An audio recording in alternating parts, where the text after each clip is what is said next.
Hello दोस्तों, कैसे हैं आप लोग। उम्मीद करता हूँ बहुत अच्छे होंगे। अपनी पढ़ाई बहुत अच्छे से चल रही होगी। फिर से एक नए वीडियो के साथ मैं डॉक्टर शुभ्रत कुमार बारिक आपको स्वागत करता हूँ लर्नर आईएएस में। आइए आज हम लोग देखेंगे regional kingdoms of medieval India. इसका इसी जिस तरह से इसका हेडिंग है, इसी से ही आपको समझ में आ रहा होगा कि जो सेंट्रल किंगडम था, जो दिल्ली में था, जब वो डिसइंटीग्रेट हुआ, ठीक है, जब वो ब्रेक डाउन हुआ, उसके बाद रीजनल किंगडम्स, जो छोटे छोटे रीजन में छोटे छोटे राजा थे, छोटे छोटे किंगडम थे, राज्य थे, वहां पे किस तरह से डेवलप हुआ इसी मिडिवल टाइम में। ठीक है, उसी के बारे में हम लोग आज चर्चा करेंगे। तो let's start our journey with very quick click.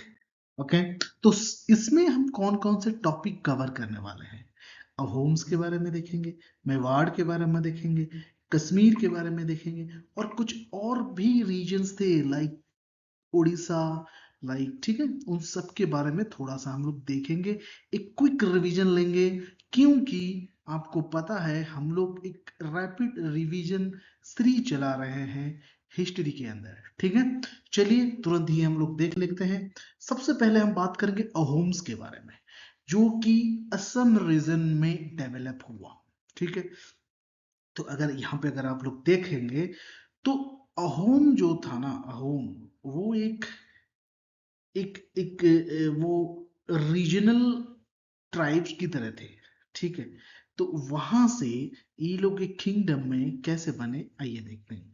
अगर असम की हिस्ट्री की बात हम लोग करें, ठीक है, तो ये काफी एक कंफ्यूजन है, या फिर आप कह सकते हैं ये एक अनसर्टेन है।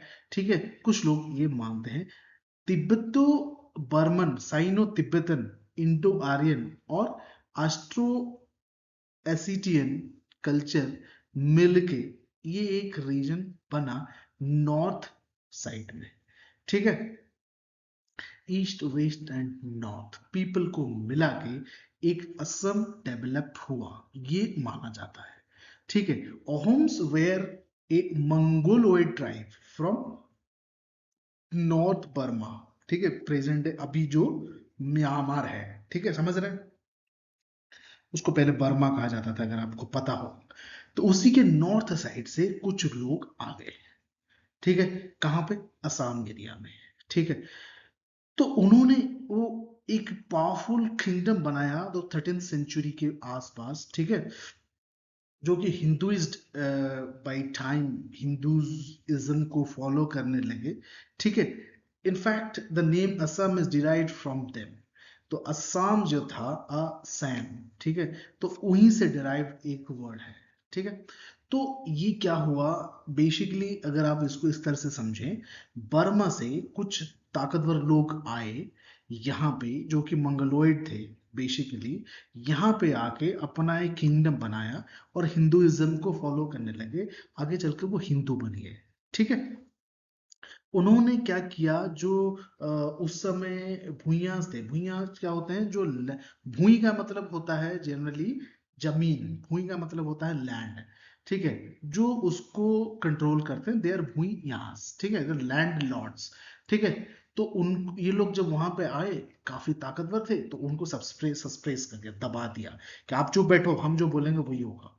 ठीक है, होम स्टेट अब जो है वो फोर्सफुल, ठीक है, द होम स्टेट्स जो पर्टिकुलरली ये डिपेंड करता था फोर्स्ड लेबर पे। ठीक है, तो वो क्या करते थे, ताकतवर थे तो दूसरों को फोर्सफुली काम करवा देते। तो उन पे मतलब पूरा खेल लो डर के, डर और दहशत के बेसिस पे इन्होंने बनाना शुरू किया। तो वो जो लेबर्स थे उनको पाइक्स कहा जाता था, पाइका। ठीक है, पाइक्स। ठीक है, उड़ीसा में आपने एक पाइका रेवोल्यूशन सुना था, दे आर बेसिकली पाइक्स, मतलब सस्प्रेस्ड लेबर्स या फोर्स्ड लेबर्स। ठीक है, तो हर विलेज में, ठीक है, तो इन्होंने जो कई सारे पाइक्स बनाए, हर विलेज जहां जाते थे वहां पे जबरदस्ती काम करवाने वाले कुछ लेबर बना दिए। और ये क्या करते थे, हर जैसे एक्स गांव से कुछ लेबर है, वाई गांव से कुछ पाइक्स हैं, मतलब लेबर है। ठीक है, पाइक वर्ड यूज करेंगे हम लोग। तो पाइक है यहाँ पे, तो ये लोग रोटेट करते थे, आप बस यहाँ पे काम किए, कल आप दूसरे गांव में काम करेंगे। दे यूज टू रोटेट इट। ठीक है, almost all mail adult served in the king army during the war. तो उस समय ऐसा होता था, तो जब कोई युद्ध हुआ तो ये क्या करते थे, सारे जनरल पब्लिक जितने भी मेल हुआ करते थे एडल्ट, सबको भेजते, सब युद्ध करो आप, सब आर्मी वाले हो, ठीक है। तो बुरांजिसिस क्या होता था, the historical Chronicle of Ohm's, तो उसको कहा जाता था बुरांजिसिस, ठीक है। ओरिजिनली ओहोम और सिर्फ own tribal God but by, तो उस देखिए दे क्या होता था ओहोम्स जब आए तो एक ट्राइबल एरियाज में ना जो आइडल्स हुआ करते थे, जो भगवान या लॉर्ड हुआ करते थे, उनका कोई पर्टिकुलर नाम नहीं होता था। अभी भी आप देखेंगे, जैसे कि कोई छोटा सा गांव है, वहां पे एक अपना ही एक गॉड है, उसका कोई, अगर आप बड़े बड़े स्क्रिप्चर में उनके बारे में देखने को नहीं मिलेगा, विष्णु पुराण, ये पुराण, वो पुराण, जो हमारे पास इतने सारे पुराण हैं जिसमें हम लोगों को मिलता है देखने को कि विष्णु है, शिव है, ब्रह्मा है, ऐसे जो बड़े बड़े जो रिकॉग्नाइज्ड गॉड या फिर गॉडेसेस हैं। पर ट्राइबल एरिया में जो अपने खुद का एक उन्होंने एक बनाया हुआ होता है, ठीक है, ये हमारे देवी हैं या देवता हैं। आगे चल के विद टाइम ये लोगों ने हिंदुइज्म में कन्वर्ट हो गए अराउंड 17th सेंचुरी में, ठीक है, they become fully Hindu is, ठीक है, हिंदुइज्म को अडॉप्ट किया। बट उसके साथ ऐसा नहीं कि उन्होंने कंप्लीटली अडॉप्ट कर लिया, साथ ही साथ अपने ट्राइबल गॉड को भी पूजा करते रहे, ठीक है। तो अहोम सोसाइटी आगे चल के दो भाग में डिवाइड होगा, किसमें, खेल और क्लैन में, ठीक है। तो ये था अहोम डायनेस्टी के बारे में असम के। अगर यहाँ पे छोटा सा एक आप लोग देखेंगे, अहोम्स के बाद गोंड्स आते हैं, गोंड या फिर गोंडवाना, ठीक है। Gond live in forest land mentioned as Gondwana, ठीक है। तो ये जो गोंड्स थे, तो ये एक गोंडवाना एरिया में ये लोग काफी फेमस हुए। तो यहाँ पे आप एक ये जो मैप दिया है ना, यहाँ पे आप देख सकते हैं ये एरिया गोंड्स का हुआ करता था, यहाँ पे ये लोग डेवलप किए, ठीक है। तो they basically lived in forest lands, उसको गोंडवाना कहते थे, ठीक है। अकबरनामा में मेंशन है गोंड किंगडम के बारे में इन गढ़ कटांगा, ठीक है। गॉड किंगडम को दो भाग में ये लोग तीन भाग में डिवाइड करते हैं, गढ़, चौरसी, ठीक है, और बाहोट, ठीक है। गढ़ का मतलब होता है एक एरिया जहां पे कुछ लोग रहते हैं, वो गढ़ है। कहते हैं ना ये डाकुओं का गढ़ है, मतलब डाकू वहीं रहते हैं, मतलब यहाँ के परस्पेक्टिव मैं सिर्फ गढ़ समझाने के लिए बोल रहा हूँ, गॉड्स की बात नहीं कर रहा हूँ मैं। गॉड जो किंगडम है इन्होंने जो डिवाइड किया हुआ था, एक गढ़ था जहां पे कुछ लोग रहते थे, ठीक है। एक चौरासी होता था, unit of 84 villages belong to God, 24 गढ़ को मिला, सॉरी 84 गढ़ को मिला के एक चौरासी बनता था, ठीक है। तो डिविजन्स ऑफ चौरासी इन 12 विलेज इज नोन एज बहुत, ठीक है। फेमस क्वीन उनके हुए दुर्गावती, ठीक है, जो कि गोंड डायनेस्टी को बिलोंग करती थी, ठीक है। तो चलिए अब हम लोग बात करते हैं उड़ीसा के। ये उड़ीसा आज इतना आप देखते हैं, है ना, पहले इतना बड़ा हुआ करता था। डिविजन्स हो गए ना, छत्तीसगढ़ हो गया, ये हो गया, वो हो गया, तो इसके वजह से आज उड़ीसा सिर्फ इतना बचा है ना। तो अगर उड़ीसा की बात करें, एक प्रोमिनेंट डायनेस्टी उस समय देखिए, गजपति डायनेस्टी जो कि कपिलेंद्र देव ने एस्टैब्लिश किया इन 1435 सेंचुरी में, after the fall of last Ganga king Bhanudeva fourth, ठीक है। तो गजपति डायनेस्टी एक प्रोमिनेंट डायनेस्टी जो हमें पता चलता है, बट ऐसा नहीं कि सिर्फ गजपति डायनेस्टी ही या फिर गंगा डायनेस्टी हुआ, ठीक है। एक काफी फेमस डायनेस्टी गंगा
तो इस तरह से, सॉरी फॉर द इंटरप्शन, थोड़ा सा पॉज हो गया था, ठीक है।